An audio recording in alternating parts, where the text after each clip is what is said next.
Dukomeze rero twiga igiheburayo, tumaze kureba inyuguti zose 22 zigize igiheburayo n'izindi 5 zihinduka.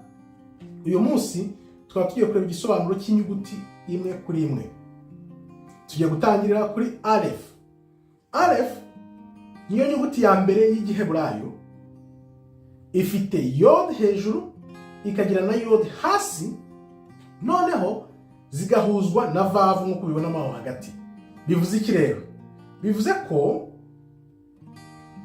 amazina menshi y'Imana, Adonai,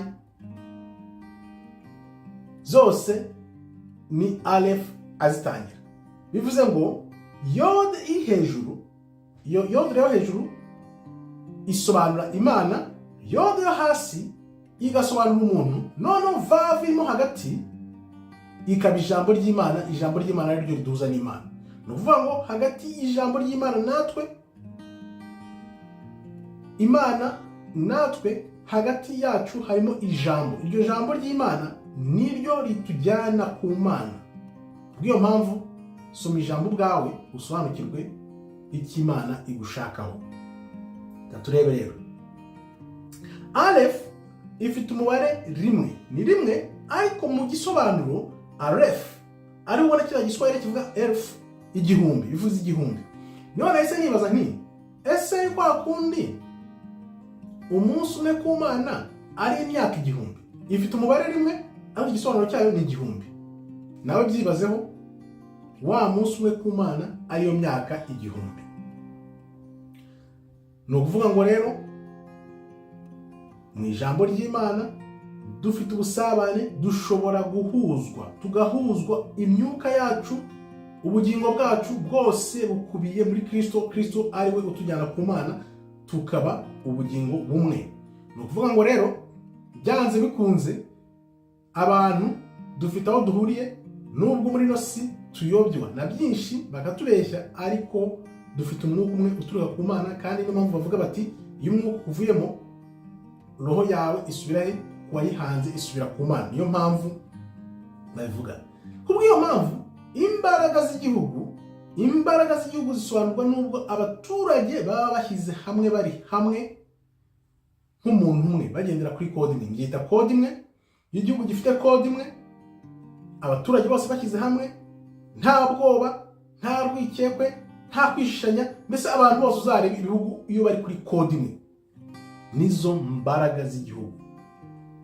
Imana yacu rero, Imana rurema, Imana rugira, Imana ishobora byose ni imwe. Dufite Imana imwe. Izo mana zindi bavuga basenga hirya no hino zose ntuzikurikire. Dufite Imana imwe. Alef ivuga ko hari Imana iyo imwe gusa, kandi noneho Alef ikatwereka ubuziraherezo bw'Imana, Imana iba ibihe byose, kandi noneho uko yaje gusabana natwe, yaduhanze igasabana natwe ikoresheje umwana wayo Kristo Yeshua HaMashiach n'ijambo ryayo, kugira ngo yongere idusubize mu busabane muri gahunda yayo y'ibihe birebire ya nyuma y'ubugingo. Iyo ni Alef rero. Alef ikubwira ko hari Imana imwe, Imana imwe rukumbi, ugomba gusenga ukamenya n'umutima wawe wose, n'ubwenge bwawe bwose, n'imbaraga zawe zose. Kandi Alef ikatubwira ko Imana iri hejuru ya byose, tukaba hasi nta kibazo, ariko noneho kugira ngo dusabane n'Imana tugomba kujya mu ijambo ry'Imana, tukiga, tugashaka mu maso y'Imana kugira ngo yongere itwigaragarize, idubohore iyi ngoyi y'umubisha turiho. Murakoze rero. Ubutaha tuzakurikizaho indi nyuguti bet n'izindi zose uko zizagenda ziza.